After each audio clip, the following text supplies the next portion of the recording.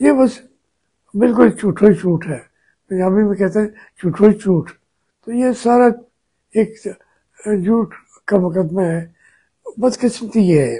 دیکھیں اب میں یہ بات اس مقدمے کی تفصیل میں چاہوں تو گھنٹوں میں بول سکتا ہوں، کیونکہ میرے اوپر یہ مقدمہ رہا ہے. لیکن یہ صرف اس محاذ پہ نہیں. اب دیکھیں نا، آج ہمارا پھر ایک لیفٹیننٹ اور 4-5 نوجوان اللہ کو پیارے ہو گئے، شہید ہو گئے. اس کا دکھ تو روز ہوتا ہے. اب اس میں وہ کہتے ہیں جو خوارج ہیں، خوارج، کوئی خدا کا نام مانا یار، مارو صحیح مارو. یعنی کہ خارجی ہونے کا بھی فتویٰ تم دیتے ہو. عجیب آدمی ہو. یہ تو مولانا فضل الرحمان سے لیتے، کسی اور سے لیتے. خوارج کے خلاف تو بہت سارے فتوے ہیں. کیسے نام رکھ دیتے ہیں؟ اسلام کو بھی آپ بدنام کر رہے ہیں اور اللہ اور اللہ کے رسول کو ناراض کر رہے ہیں. اچھا اب یہ زونز وہ خالی کر رہے ہیں امریکہ کے لیے. امریکہ جو ہے آج اقوام متحدہ نے بھی کہا ہے کہ جناب یہ دہشت گرد ہے اور اتنے انہوں نے حملے کیے ہوئے ہیں، اس کے لیے اسلحہ پاکستان کو اور دے دیں گے، کچھ پیسے اور دے دیں گے، پھر یہ ان لوگوں کو پکڑیں گے، مار دیں گے، یا ان کو پھر یہ امریکہ کے حوالے کر دیں گے. پہلے یہ ہوا ہے. لیکن کچھ تو اپنی غلطیوں سے سیکھو تو صحیح. میرے ملک کے جنرلوں، اپنی غلطیوں سے سیکھو تو صحیح. نہیں سیکھتے، کبھی نہیں سیکھیں گے. ان کو ایک ہی طریقہ آتا ہے کہ یہ اٹھاؤ بندوق، اٹھاؤ مارتے جاؤ یا مرتے جاؤ. بھائی کیوں مارتے ہو، کیوں مرتے ہو؟ اس کے لیے کوئی پالیسی بنانے دو. کسی جو ملک کے لوگ فیصلہ کرتے ہیں اس مینڈیٹ کو تسلیم کر لو. جو بھی لیڈرشپ آئے گی وہ انشاءاللہ اس مسئلے کو حل کر لے گی. آپ نے ایک بھائی ملک کو، دوست ملک کو اس طریقے سے دشمن بنا کے ہم پیش کر رہے ہیں رات دن، اور امریکہ کے لیے کام کرنے کے لیے ہم بھاگے پھرتے ہیں. یہ فوج اسی لیے بنی تھی یار. ہمیشہ آپ دوسروں کی لڑائیاں لڑتے ہیں، پھر مارے جاتے ہیں، پھر شہید ہو جاتے ہیں.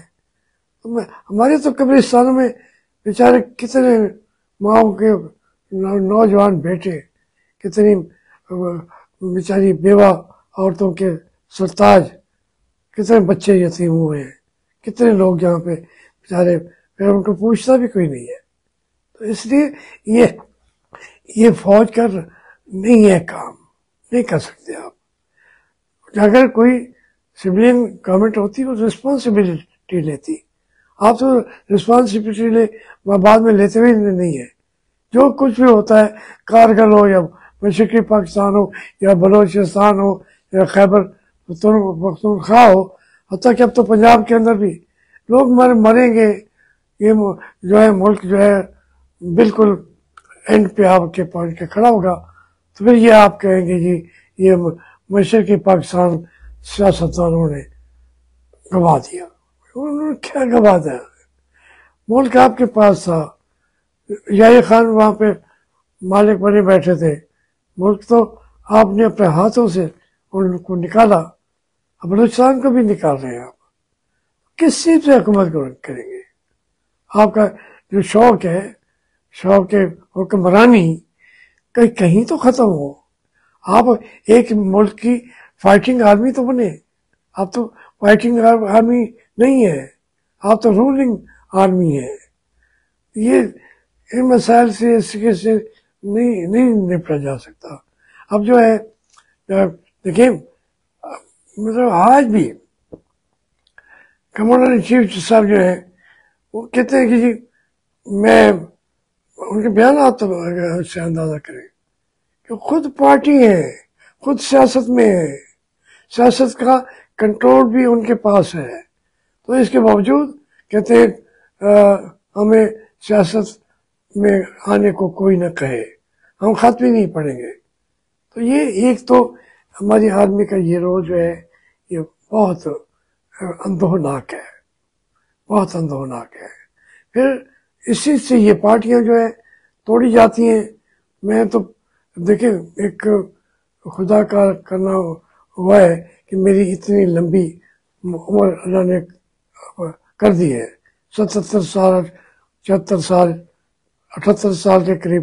اب میں نے ساری عمر میں پوری سیاست کو اپنی آنکھوں کے ساتھ دیکھا ہے.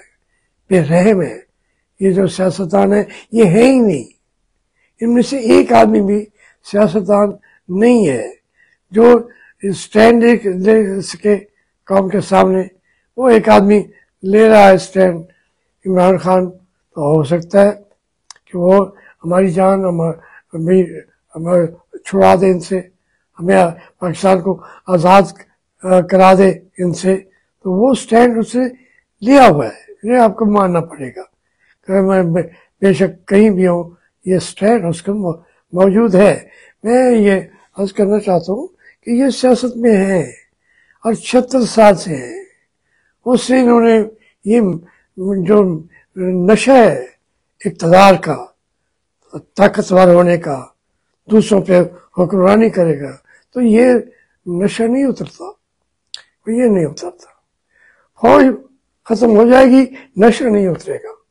تو یہ اس لیے ہمیں اپنے جو افواج پاکستان ہیں ان کے ساتھ پھر کیا کریں، منتیں بھی تو کرتے ہیں. ہماری تو منتیں سنتے نہیں ہیں. ہمیں تو وہ سمجھتے ہیں کہ ڈنڈا مارو بجائے ان کی جو آ کے آوازیں اٹھاتے کھڑے ہیں کہ ہمیں نہیں ہونا چاہیے سیاست میں. ہم کہاں سیاست میں ہیں؟ سیاست بھی نہیں ہے، ملک بھی نہیں کا. قائد اعظم کی بات بھی نہیں مانتے. قائد اعظم کو پہلے دن سے وہاں زیارت کے اندر مار دیا. میرے ملک کے بانی کو، میرے باپ کو، میرے ملک کے بابائے قوم کو مار دیا انہوں نے. کسی نے پوچھا؟ آج تک بتاؤ تو صحیح. یہ میرا سوال رہے گا ہمیشہ کہ بھئی زیارت میں کوئی بہت بڑا ہسپتال تھا، کوئی بہت بڑا ریناؤنڈ قسم کا کوئی ڈاکٹر یا حکیم تھا؟ کچھ بھی نہیں تھا. جو بنیادی سہولتیں ہوتی ہیں وہ بھی نہیں تھی. تو وہاں بیٹھ کے وہ کیا احکامات چلتے قائد اعظم کے، ان کو تو مار دیا آپ نے. پھر موقع پا کے لیاقت علی خان کو بھی مار دیا آپ نے. اور مارنے والوں کو آج 100 سال تک بھی ان کی پینشن گھر پہنچا رہے ہیں. جسے مارا اس کی پینشن، جو لیاقت علی خان کو شہید کیا اور اس کے بعد لیاقت باغ بن گیا، تو اس کو تو اب اس کے پینشن اب تک دے رہے ہیں. لیاقت علی خان کے بچے جو ہیں وہ رول رہے ہیں سڑکوں پہ. یہ آپ نے جو یہ کہیں کہ پورا کنٹرول آپ نے سنبھالا اور ملک کا آپ نہیں سنبھال سکے، آپ سے سنبھالا ہی نہیں جاتا. یہ مہربانی کر دیں اور ہمیں موقع دے دیں یار. میں زندگی میں یہ خوشی لے کے مروں کہ ہمیں آزاد کر دیا، انگریز نے ہمیں آزاد کر دیا. تم یار ہم تو تمہارے اپنے ہیں، تمہارے باپ ہیں، تمہارے سب سے زیادہ ہم نے پالا ہے تمہیں. آپ کے اوپر آپ نے خون کا آخری قطرہ تک ہم نے آپ کے اوپر بہا دیا ہے. قرضے کس چیز کے ہیں؟ پاکستان پر قرضے کس چیز کے ہیں؟ کوئی ایک سڑک تو بنتی نہیں، کوئی چیز ہے. ملک جیسا قوم بیچاری دوائیوں سے محروم ہے، تکلیفوں میں ہے. روزانہ کہہ رہے ہیں جی کہ ابھی بھی وہ کہہ رہے تھے کہ جی ہمیں ورلڈ بینک نے قرضہ منظور کر لیا ہے. اللہ کے بندو، یہ کوئی ملک ہے جس کے بارے میں ہر وقت فلاں نے قرضہ منظور کر لیا ہے اور اس کے اوپر جشن منائے گے؟ یہ ملک وہ ہے جو گندم امریکہ سے آتی تھی، جہازوں سے اونٹوں پہ لادی جاتی تھی، اور وہ